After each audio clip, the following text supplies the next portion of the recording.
বন্ধুগণ, যে যেখান থেকে আমার ভিডিওটা দেখতেছেন সবাইকে নমস্কার। জন্মাষ্টমীর দিনটা আমি কিভাবে উদযাপন করলাম সেই বিষয়ে একটা ছোট্ট ব্লগ নিয়ে আজকের ভিডিওটা শুরু করলাম। আশা করি সবাই সাথেই থাকবেন।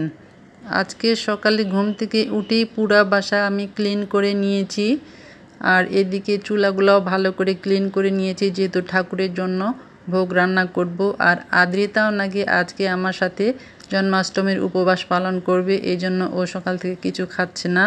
তো আমি স্নান করে রেডি হয়ে নিলাম। স্নান করার পর আমি ঠাকুর ঘরে যেসব আসন পর্দা ছিল সব কিছু ধুয়ে দিয়েছি, আর ঠাকুর ঘরে সব জিনিসপত্র ভালো করে ধুয়ে নিয়েছি। এখন আমি চলে যাব ঠাকুরের জন্য ভোগ বানাতে।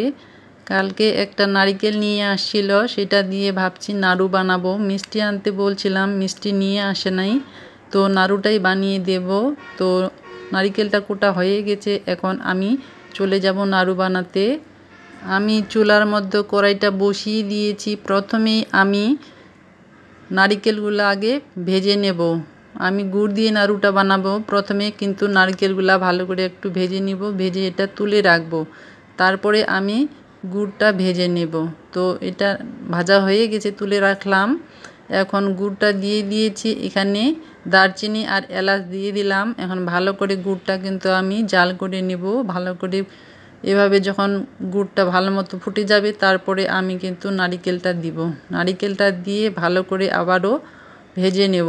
নারকেলটা ভাজতে ভাজতে যখন আঠালো হয়ে আসবে এরকম, তখনই আমি এটা বন্ধ করে দিব। আর ঠান্ডা হয়ে গেলে তখন নাড়ুগুলো বানিয়ে নেব।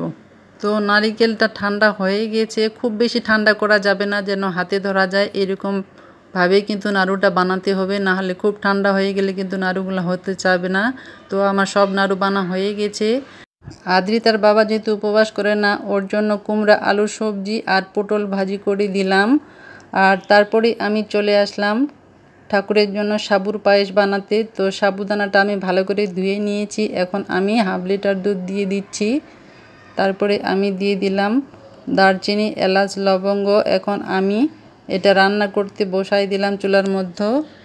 সাবুদানাটা সিদ্ধ হয়ে গেছে, আমি পরিমাণ মতো চিনি দিয়ে দিলাম আর ঘন করে জাল করে নিলাম। তো সাবুর পায়েসটা আমার রেডি হয়ে গেছে। এখন আমি চলে যাব ভোগ বানাতে ঠাকুরের জন্য।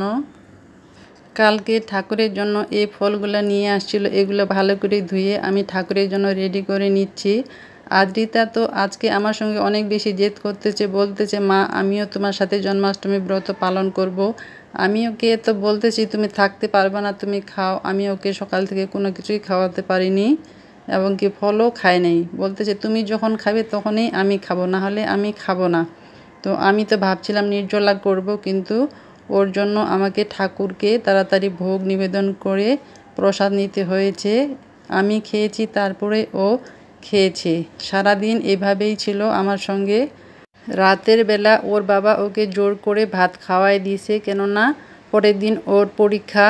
তো আমার ভোগ নিবেদন পর্ব শেষ। সবাইকে টাটা, বাই বাই। সবাই ভালো থাকবেন। হরে কৃষ্ণ।